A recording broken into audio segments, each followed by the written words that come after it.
Adventure of Pipeman on W4CY Radio.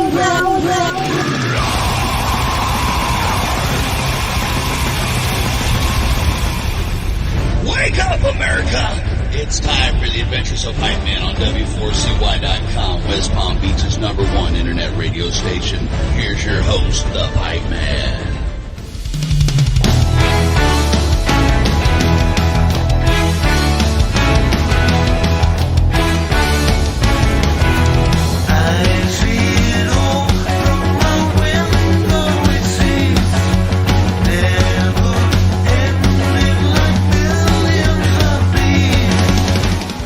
This is the Pipeman here on the Adventures of Pipeman, W4CY Radio, and I'm extremely excited about our next guest because listening to his music goes back to when I'm so little I probably wouldn't have known about music if it weren't for older brothers, as it was back then. So let's welcome to his show, Jon Lodge. How are you? Hi, very good, thank you. Nice. Yeah, so the first time I heard the Moody Blues was stealing one of my older brother's albums. He's like 11 years older than me. So I was rifling as a little kid through his albums. I'm like, oh, this one looks cool. Let me listen to this. I'm grateful for everyone with an older brother. Right? Because it was like that back then, right? You know. Absolutely. That's how you got into it. Yeah, and my sister, who was 4 years older than me, when I was sort of 10 years old, she walked out of the house with a new boyfriend and said, "See you later, alligator." I thought, what on earth is she on about? And that was my first sort of introduction to rock and roll in a way. I had no idea what she meant. I found out 3 years later. Wow. See, it is pretty cool. And man, what does it feel like to be making music all these years? I'm sure when you first started, you could never imagine, talking about your music this many decades later. No, when rock and roll really hit me, it hit me like a sledgehammer when I was 13. Before then, I had no music at all. But when I first heard rock and roll rhythm, it took over. And it was really like a sledgehammer. And I had to be part of it, bought a guitar. My mum bought me the guitar for about $5, second-hand German guitar, acoustic. But I learned by going into my bedroom, playing this guitar hour after hour. I found out how it worked. There was no one at that time in the UK that was teaching rock and roll. It didn't exist. You could not find anyone to teach you. So you had to learn yourself. And I remember you used to sit watching like the Perry Como show or something like that. Because on there they have the Every Brothers or Roy Orbison. And I used to watch what they were doing with their guitar, how they were playing it, and trying to copy it like that. It's interesting times. Yeah, it is interesting to hear that. And even, I think to this day, the whole thing of rock and roll is experimenting with your musicianship. And I think that's what you did way back then, because there was nobody to really teach. So you had to experiment and figure out your own sound. Yeah, I remember playing, I like the cello. I love the cello. The sound of a cello. I've got a cello in my band now. It's fantastic. But I remember playing the cello on two songs for the Moody Blues, Ride by Seesaw and The Balance. And I didn't realize until 4 years later, when I actually hired a cellist, that I'd been tuning the cello wrong all those years. But it didn't matter, you know. We were experimenting. It's like playing a six-string guitar upside down, and Right? you know, it's experimenting, finding what works for you, and what sound you can get out of your instrument that no one else can, really. I love it. I love it. Yeah, and I find people from your era that are musicians, they did develop new sounds. Like even, you know, you take several bands from that era and they just created sounds you never heard before. You know, Well, we grew up, of course, with people who were making amplifiers, because Jim Marshall started the Marshall ampli, and that was the sound of English rock, really. And I've bought one of his first amplifiers he ever built, and it was amazing because we talked to these guys and said, we want something that we could play 400 watts through, and the speakers will make the bass sound fantastic. And he came up with these 4 speakers enclosures with Celestion speakers, 12-inch speakers. And it was brilliant time, you know, finding new sounds that you could take into the studio and record. yeah, and I find so no matter what genre of rock and roll somebody is in today, whether they're a musician or just a listener, I don't care if it's the most extreme heavy metal or the softest rock, everybody, the common denominator with even the gatekeepers is to love bands from your area and to love like the Moody Blues. Like we can all agree on that.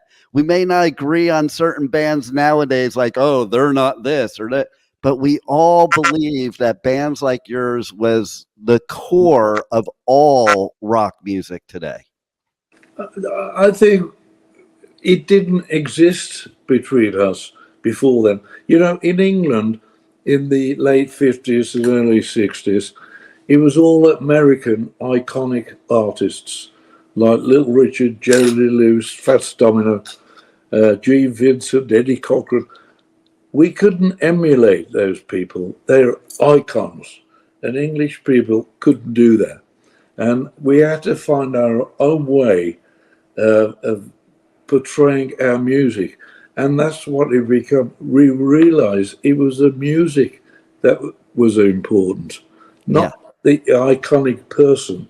And, you know, on the Moody Blues, we never ever put a photograph of the band on the front cover of any of our albums, because it was the music we want to do, get over to an audience, not us individually. I love hearing that. And speaking of albums, okay, you just released Days of Futures Past, My Sojourn. And man, does it blow your mind that it is so popular that, you know, first released in the UK, but then there was such a demand in the US that now we have it here in the US? It's fantastic, unbelievable. And, you know, I was going on the road a couple of years ago, and I thought, how can I do something which continues the music of the Moody Blues? And I called my musical director, Alan Hewitt, who's my keyboard player, and said, Alan, could we do Days of Future Past live on stage? And he said, why not? Just like that, why not? And I thought, how do I do it? I thought, I know what I should do. I should call Graeme Edge and go see Graeme Edge. And I went to see Graeme and said, Graeme, I want to do Days of Future Past live on stage. Would you re-record your poetry for me, and I'll film you? He said, John, I'd love to. I've never recorded my own poetry. I'd love to be part of the album. So I filmed him, and I thought that was a blessing I had. And when we were rehearsing the concert, I suddenly thought, just a moment, this is like a history of my life here from 68 when we released Days of Future Past, 67, and till today. And I thought, I'm going to record this. Not a live album. I thought we'd made too much effort to make it a live album. I wanted to go in the studio. So I went to the studio, and I asked Jon Davison from YES to join me, singing a couple of the songs. And we recorded Days of Future Past, my Sojourn.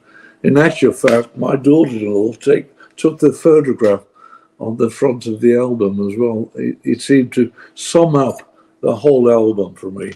That photograph right there? That's the one, yes. Fantastic. It is cool. I'm somebody, I'm old school, so I love album covers. I think it's part of the whole experience. That's how I bought albums when I was a kid. You couldn't hear them like we can now. It's like, ooh, that album looks cool. Let me buy that. You didn't even know if it was going to be good or not. Absolutely. Yeah. So I love the artwork on this album. So it is something that I would look at that if I never even knew who the Moody Blues were, which would be virtually impossible. I would still want to buy that album and listen to it. Thank you very much. It's strange because when I didn't realize it at the time, but when I was like 8 or 9 years old, there's a really old lady used to live next door to me, and she was on her own all the while. And I used to go around there and talk to her. I was like 8, 9. And on the wall, there was a picture almost the same as my album sleeve without my wife and myself being on it. It looked almost the same. And when I saw the picture, it just gave me an enormous flashback to that time. I thought, the circle is complete. Yes, I love it. And what makes it even more complete is that we have some rescheduled dates that you're going to be doing here during the summer. Especially, I'm in South Florida, so I'm pretty excited. You're going to be in Fort Lauderdale on August 3rd, and you'll also be in even me in Florida. I'm not sure if I pronounce it right, but Immokalee. Yeah, it's a strange word, isn't it? Yeah. But and man, it's so cool too. I love seeing artists that have been like great musicians still touring to this day. To me, I think the difference between your generation and these newer generations of bands is that I think if you weren't on stage doing it live, you would you might not be here. Like I take a lot of people, like I look at so many artists that people are like, well, how do they keep doing it? And my answer is because they can't afford to not keep doing it. It's just such a passion. Absolutely. I play every day, even today. I played this morning. I play every day. I've been in the studio during the last year, and I've recorded 4 new songs, which will be released later this year. I love rock and roll. As I say, the fire ignited when I was 13, and the passion has been with me ever since. I just love music. See, that just proves you're a true musician, because there are 2 types, as you know. There's the people that are in music for the passion of music, and then there's the others that get into it for other reasons, like they want to be a rock star. And going back to what you were saying before, they're the ones that put their face on the on the album. So I love what you said, and you can always tell. I know I can. If I go to a show, you can tell if the musician is up there because they just love playing music, or if they're doing it for another reason. And I think there is no other reason but passion for music, to be honest. I love picking my bass up and playing and finding something. There's always something new you can find. Always. There's not many notes, but you can always find something new. And just turns you on. It brings a wave of joy to you. You know, oh, listen to this. Yeah. And, I find musicians of your age, they played all different types of instruments. That's why they were true musicians. And then it's also interesting. I found a lot, like even as an example, I didn't even know, and I was a huge Beatles fan. I didn't know that Paul was originally a guitarist, and he basically drew the short straw to be the bassist. It's really interesting because when I grew up, when I was at school, there was a cafe called Eddie's Cafe, and like a soldier shop. And every lunchtime when I was at school, I used to go in there because he had a rock holder jukebox, and I used to drop my money in the slot, which my mum had given me for lunch. But I used it to play records, and I used to listen to Fats Domino, Little Richard, Jerry Lee Lewis, and I could hear that left-hand boogie playing on the piano, and that's what turned me on. I didn't hear the rest of the songs really. I just heard this throbbing left-hand boogie piano, and I learned on the guitar all those riffs. Nice. And when I learned it because there was no electric basses in England at the time, right. So I learned everything on the bottom 4 strings of a regular guitar. And when a bass guitar turned up in England, and I bought one, I was suddenly playing all these riffs on the bass, and it turned me on. Nice. I thought, that's what I want to do forever. And I was in my music shop one day on a Saturday morning, where all musicians go of a Saturday with all the other musicians. And there in the window, it said, direct from the USA, precision sunburst bass. And I was 15. And I remember dashing home to my dad and saying, Dad, you've got to help me. I've got to buy this bass. And he did. He helped me, and I bought that bass. And I've recorded nearly every Moody Blues song on that bass. And I still use it today for recording. Wow. And little did Dad know, I'm sure, that now today you would be considered one of the 10 most influential bass players on the planet. So look at that. Yeah, fantastic. Yeah. Love it. Well, everybody should go to your website, jonlodge.com. And I believe there it has connects to everything for you, and tour dates, music, merch, all that good stuff. I look forward to you being here in Fort Lauderdale on August 3rd. And hey, thanks for giving us such great music and musical therapy for all these years that we desperately need, and to keep it alive. And thanks for being on the Adventures of Pipeman. Thank you for Pipeman, and good luck, and thank you to all your listeners for keeping the faith. Thank you. Oh, yes, absolutely. Thank you for listening to the Adventures of Pipeman on W4CY Radio.